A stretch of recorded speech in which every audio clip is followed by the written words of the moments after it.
Ready? Yeah. What's up, everybody? What are you doing? Oh, I'm trying to be exciting. Okay. Hi, everyone. Jenn and Adam here with PepperHarrow Farm. And today we're going to go over our succession planting video.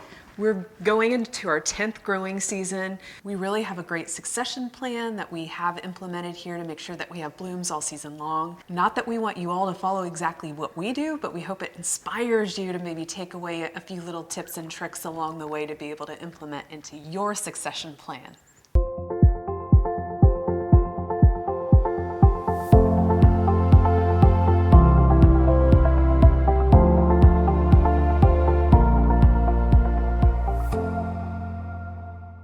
Hi, everyone.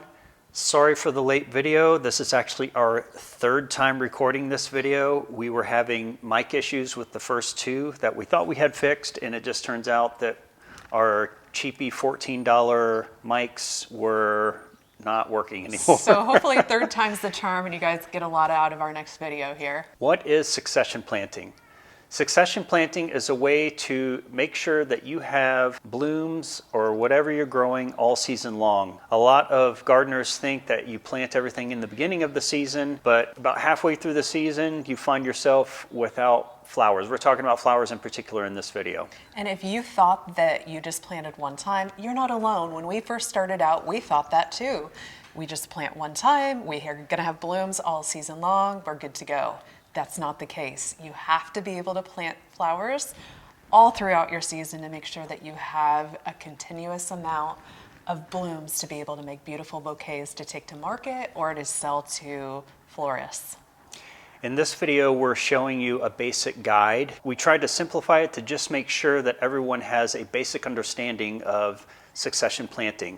So the plan that we'll go over here in a few minutes is actually the plan that we use for a particular set of flowers. But it's extremely simplified to be able to make sure that you can gain a firm understanding of the process and be able to take some of these ideas back to your own gardening or flower farming process. Types of flowers that we succession plant here at PepperHarrow, and the ones we're going to stick to for this video are the more easy flowers. We're talking about sunflowers, zinnias, cosmos, basil, celosia, amie, dill, dara, lisianthus, strawflower, saponaria, bachelor's buttons, agrostemma, and snapdragons. That's the last one. All of these are usually a very quick 60-day turn. That's just, I'm generalizing, but for the most part, that's what we look for. Ones that from seed to bloom happen really quick. Quickness is something that we highly value here at the farm. Just as you get into the season, you want things that are a quick turn. These are ones that we focus on heavily to make sure that we can get a pretty quick turn. Again, it's a general guide. Not all of them are 60 days, so just keep that in mind. But we like to kind of look for that 60-day window, right? Yep. And then we look at these flowers in 3 different ways too, and we want you to kind of think of it the same way. So we focus on focal flowers, filler flowers, and greenery. All 3 of those are kind of staples for bouquets. So we're trying to do all 3 of those different types of flowers to make sure that we can have bouquets from very early season clear through to the end of our season right before we get to our last frost date. If you focus on those 3, you're going to make sure that you have enough to carry you through the entire season to have flowers. The reasons why we succession plant, well, there are a few reasons why we do this. The first reason is to be able to have colors by the season. So we're very seasonal and intentional on our planting. Pastels in the spring, bright colors in the summer, and more oranges and reds and fall colors in the autumn season. I guess you could call it design-driven flower farming. That's a great term. The second reason that we do this is because a lot of flowers just get tired. Zinnias are definitely a cut and come again flower, but we cut so heavily here on the farm that they just start to look a little bit tired, and as well as keeping disease down. This gives us an opportunity to rotate flowers around. So tired and keeping disease down is another reason that we succession plant here on the farm. The last couple of reasons that we succession plant on the farm is one and done flowers. Sunflowers, for instance, you cut them. They bloom the one time and then that's it. So we know we have to come in and plant another round behind them. And the last reason is to maximize space. It is infinitely more efficient to be able to get 2 or 3 plantings from the same row rather than 1 planting throughout the season. So maximizing space is one of the big reasons that we do it. We work a lot with people who are farming on 1/4 of an acre. And if you farm on 1/4 of an acre or are a backyard gardener, this is an extremely important topic for you because you definitely need to maximize the space you have available to grow on. Y'all heard me talk about some of the flowers that we like to do in our succession plan. We're going to go over the seeding schedule for a few of those flowers just so you get a general understanding of how we do our succession planting here at PepperHarrow. Okay, so the first one is sunflowers. We do sunflowers every 2 weeks here on the farm, and Adam's the sunflower planting king. He'll walk you through kind of the cycle of how that schedule works. The other 3 we're going to focus on are zinnias, cosmos, and celosia.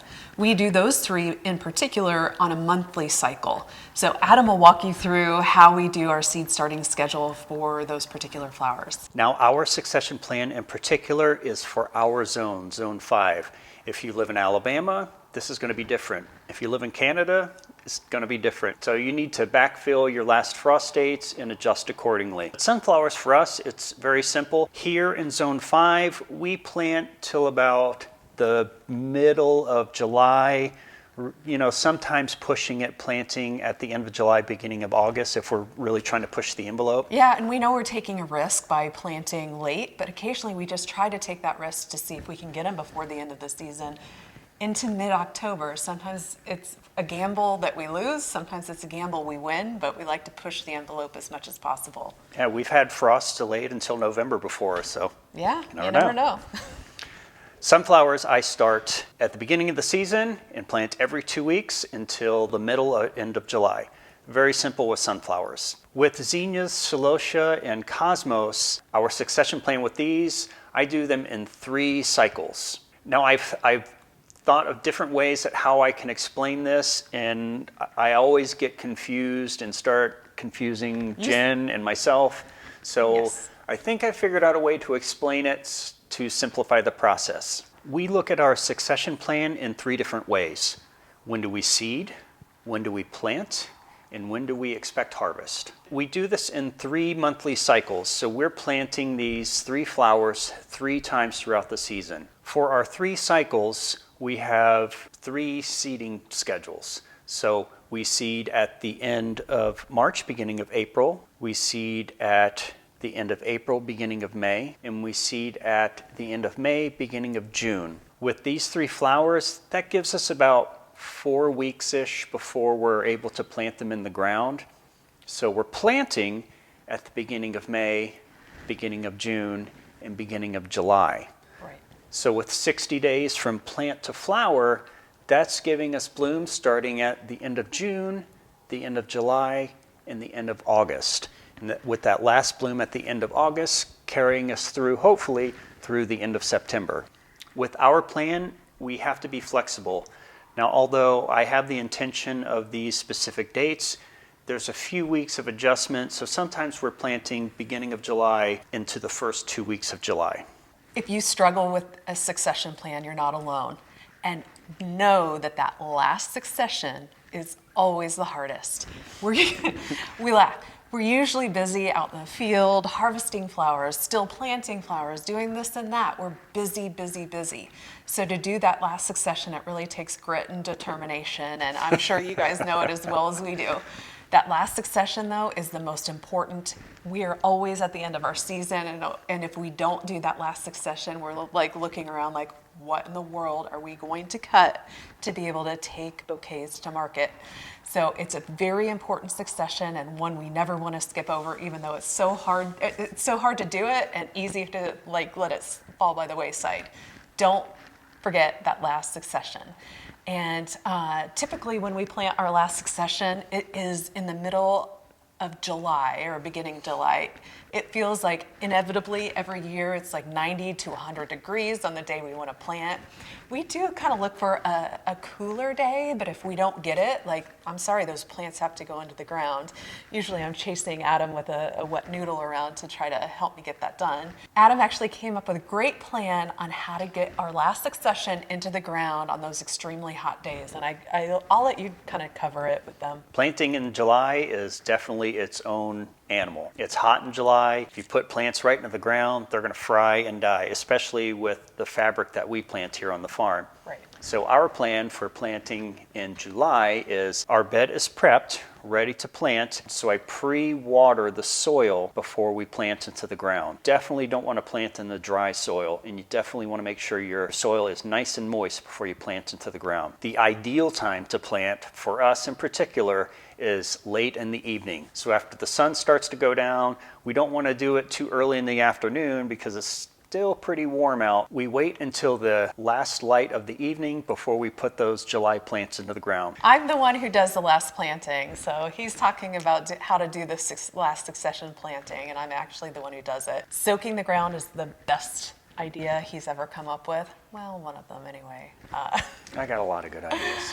But it's a great idea, especially because it's so hot out. Soaking that soil, doing it in the evening, and then you give them all night to be in the cool, out of direct sunlight. It's a good thing.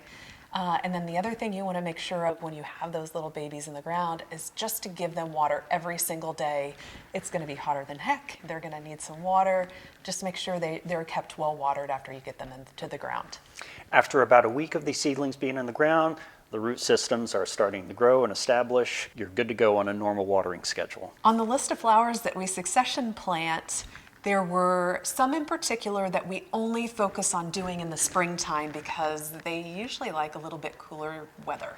So the list of flowers that we try to typically do only in spring are Saponaria, Nigella, Ami, and Agrostemma, called corncockle. Those particular flowers are extremely cool weather loving, and we typically try to stick to an every 2-week seeding schedule on them. Occasionally we can fudge and do Ami a little bit later into the season, but it does not like heat. It's extremely heat resistant and very tender, so we try to keep to spring if we can. I think the latest we've done it was into July, but we really had to baby them and keep an eye on them. And for us, being so busy, it's just not feasible most of the time to really give them the time, love, and attention that they need. Finally, some of the greenery we gave within the list, dill, basil, we typically do those on a monthly seeding schedule. So just like our main core 60-day turn flowers, we're kind of sticking to that monthly turn on those to make sure that we have greenery all throughout the season. Succession planting is tough. If you have a schedule, stick to your schedule, but know that you can give yourself a little bit of flexibility. You heard Adam talking about that we give ourselves like a 2-week window of flexibility either before or after the date that we have set in our plan. That's okay. Don't be so rigid that you can't be flexible to adjusting your dates for when you plant them.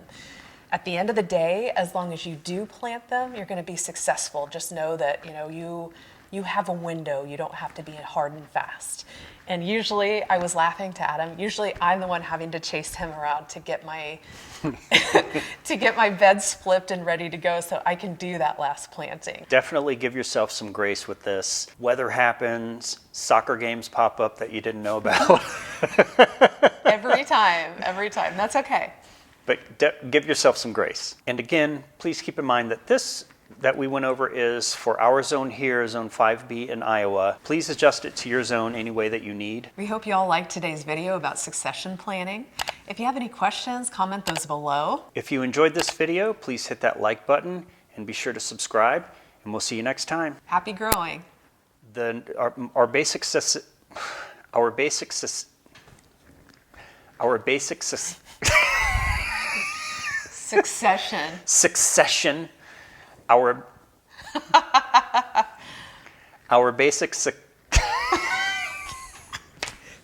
It's like a tongue twister. Our succession plan, which is simplified and basic. Sorry.